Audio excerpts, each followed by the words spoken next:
Hoje eu vou falar sobre Shojin X, que é o novo mangá escrito por Ishida Sui, muito conhecido pela obra de Tokyo Ghoul, que eu gosto muito, mas que infelizmente o anime foi uma bosta e que começou a ser serializado através do site Manga Plus da Shueisha e apresenta uma temática bem interessante, apesar de ter grandes semelhanças com Tokyo Ghoul e não vai ter como a gente fugir muito dessa comparação, né?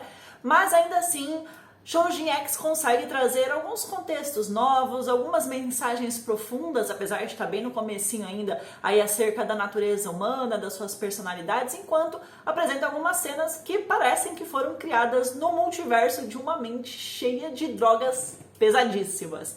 Vem comigo que hoje eu vou fazer uma análise sem spoilers de Shojin X para vocês. O mangá começa mostrando um ser com asas, simbolizando aí um urubu que está segurando um garoto nu em uma analogia de sofrimento que o garoto que divide o seu ser com o outro está passando nesse instante. Essa primeira imagem retrata o que a gente vai encontrar mais pra frente, representa a escuridão e o desespero em que o protagonista dessa obra encontra dentro dele mesmo. Ele tá sem roupa, né? Ele tá nu, desprotegido, vulnerável, inocente, como alguém que tá perdido dentro de uma escuridão de si próprio, sabe? Envolto a muitas trevas, já que o cenário em volta desses dois seres é propositalmente preto para poder passar toda essa simbologia de profundezas do coração, da alma, dos sentimentos do menino, sabe? Enquanto essa ave, que logo mais pra frente a gente descobre que é realmente um urubu, tá envolvendo o garoto com as asas, né? Ele tá dentro das asas desse urubu ali, numa ação de proteção desse animal, né? Dessa ave em relação a ele, de cuidado, com a cabeça meio arqueada assim para baixo, em direção à cabeça do menino, como uma mãe que prostra a cabeça dela em direção ao filho, como um sinal de preocupação, de proteção, enquanto o sentimento que pulsa dentro dele é expressado em uma única frase. É como uma aflição. Essa é a frase. E isso a gente vai entender aos poucos, essa aflição toda mais pra frente, conforme os acontecimentos vão desenrolando. Logo em seguida a gente vai ter aí a apresentação dos personagens principais e do universo em que eles estão todos inseridos, que basicamente existem seres geneticamente modificados através de uma droga em que eles injetam, né? E que pode conceder a eles aí alguns poderes sobre-humanos, poderes muito maiores do que qualquer pessoa comum teria. E com isso, você sabe, sempre vem infinitas possibilidades, inclusive a de você fazer o mal, que é justamente o que acontece com essa galera que começa a utilizar essa droga aí, né? Porque eles ficam no anseio de querer poder e de usar esse poder em benefício próprio. E isso nunca dá certo. No meio disso tudo, a gente vai acompanhar a história de alguns personagens, mas principalmente do protagonista, que chama-se Kurohara Tokio. Eu acho que deve ser assim que se pronuncia, se estiver errado me perdoem. E ele é um adolescente solitário de 16 anos, com complexo de inferioridade, que é literalmente um clone do Junpei lá de Jujutsu Kaisen. Quando vocês lerem, vocês vão me falar que é igualzinho mesmo, né? E ele passou a infância dele seguindo e se espelhando no melhor e no único amigo que ele tem, que é o Higashi Azuma, que é inclusive completamente o contrário dele. É confiante, determinado, popular.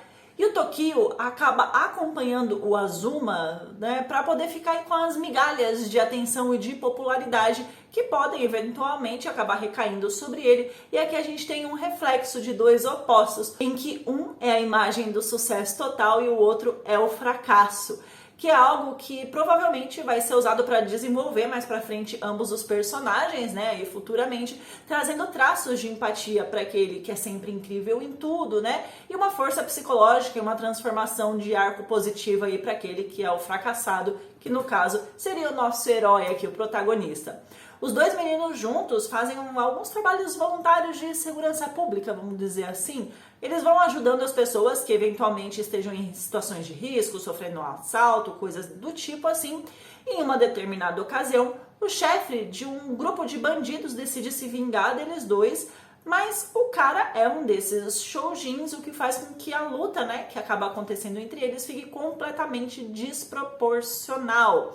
E quando os dois amigos já estavam ali à beira da morte, o Tokio acaba se deparando com uma das injeções com a droga, que transforma as pessoas nos bichão lá. Ele aplica em si próprio e acaba virando um shoujin num ato completo de desespero para poder salvar o amigo e também salvar a própria bunda dele, porque ninguém é tão otário assim, né? A ponto de só fazer pelos outros.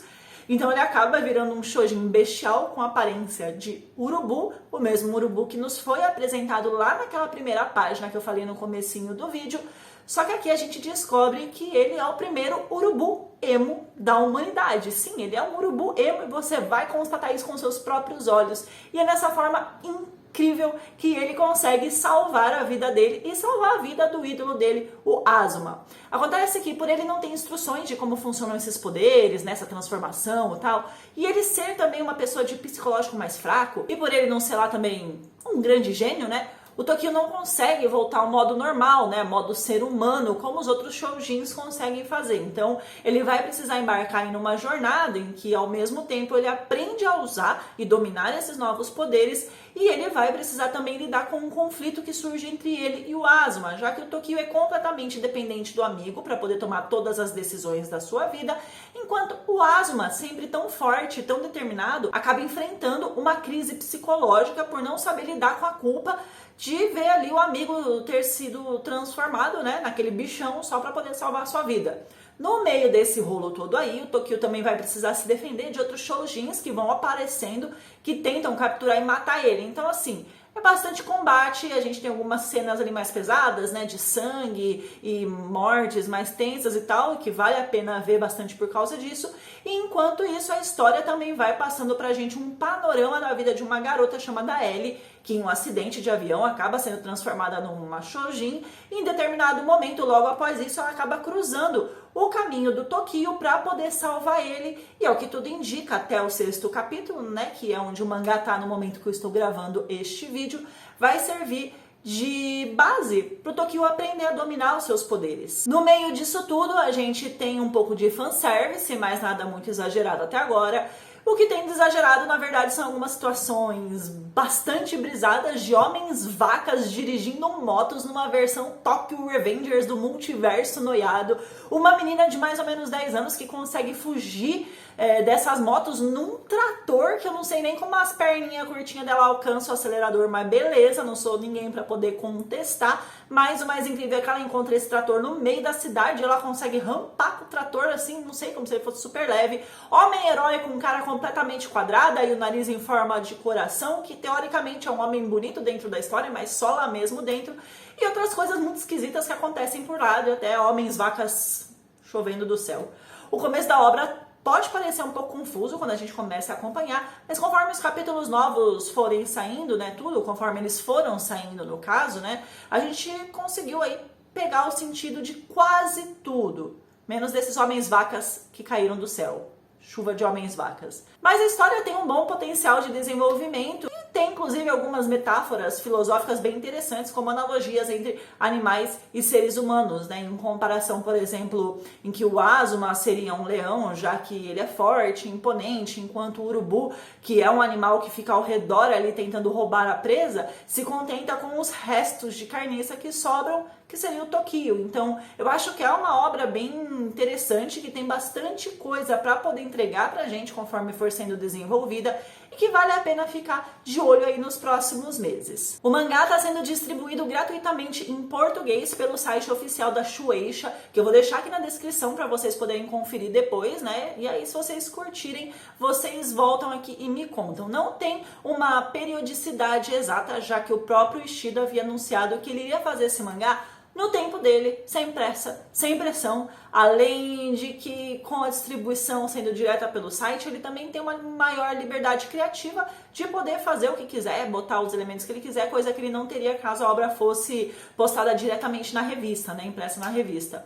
Então você pode esperar um capítulo novo aí a cada 10 dias mais ou menos, às vezes mais, às vezes menos. Vale a pena você ficar de olho, tem um bom potencial narrativo, então depois dá uma olhadinha lá e me conta o que você achou. Se você já está acompanhando, deixa aqui embaixo nos comentários o que é que você está achando e a gente se vê no próximo vídeo. Não esquece de deixar o seu like, se inscrever e ativar os sininhos. Beijos!